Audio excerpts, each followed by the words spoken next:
ప్రభువును ప్రియ రక్షకుడైన దేవుని పేరట మీ అందరికీ శుభాభివందనములు తెలియజేసుకుంటున్నాను.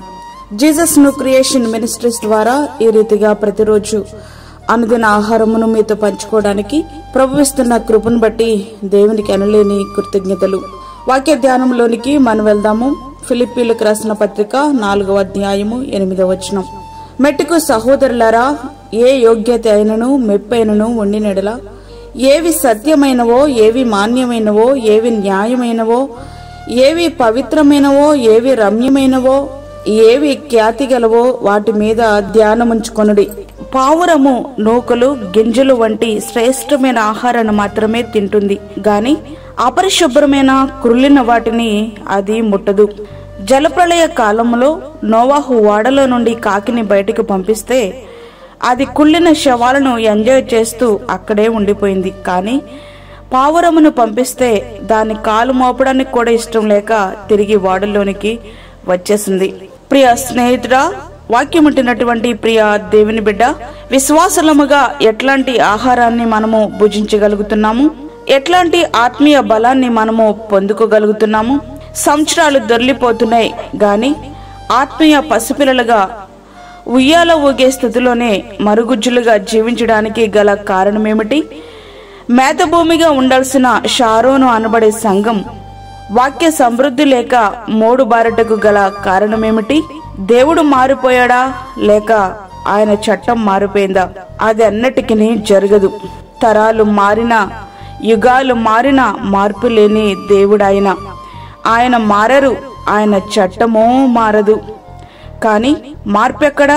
వాక్యానికి అనుకూలంగా వారి జీవితాలను మార్చుకోలేని అనేకమైన బోధకులు వాక్యాన్ని వారి జీవితాలకు అనుకూలంగా మార్చుకుని దేవుని మహిమను దొంగిలిస్తూ వారిని వారే గణపరుచుకుంటూ షారోనును పాడుదిబ్బగా మార్చేస్తున్నారు.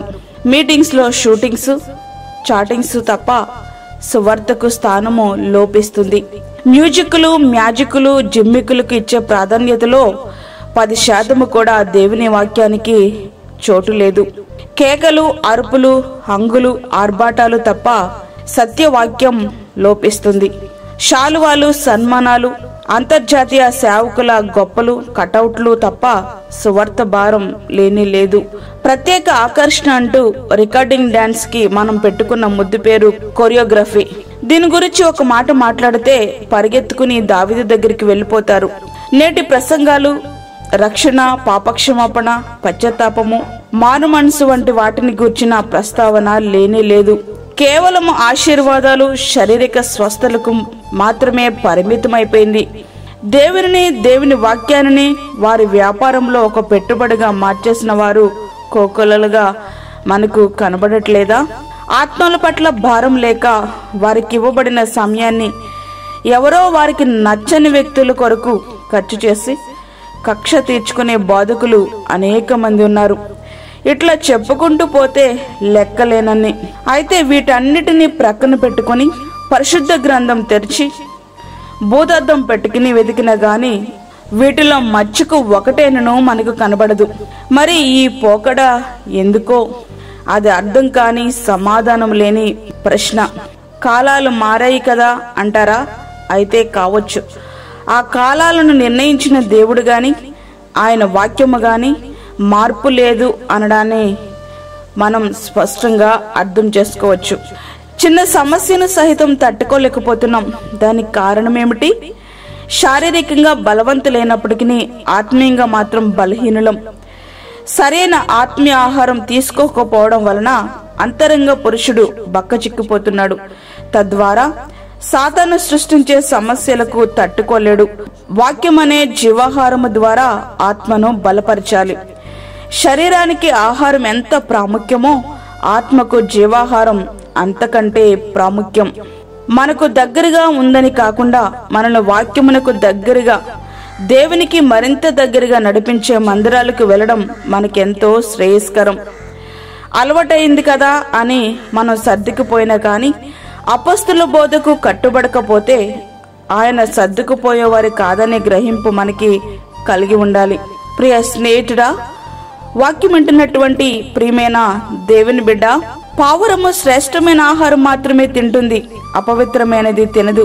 అట్లనే అబద్ధ బోధల వైపు ఆకర్షితులము కాకుండా బెరియ సంఘస్థుల వలె వాక్యాన్ని పరిశీలించి వాక్యానుసారంగా మనము జీవించగలగాలి. జీవవాక్యం మన నడకను శుద్ధిపరుస్తుంది. కీర్తనల గ్రంథము 119వ కీర్తన 9వ వచనం. జీవవాక్యం నిన్ను వెలిగిస్తుంది. 119వ కీర్తన 105వ వచనం. వాక్యము నిన్ను బ్రతికిస్తుంది. 119వ కీర్తన 50వ వచనం. వాక్యము నిన్ను నిత్య రాజ్యానికి చేరుస్తుంది. జీవవాక్యాన్ని మనము భుజిద్దాం, శ్రేష్టమైన ఆహారాన్ని తిందాం, బలవంతులు అవుదాం, సాతానును ఎదిరించి నిత్య రాజ్యానికి మనం చేరుదాం.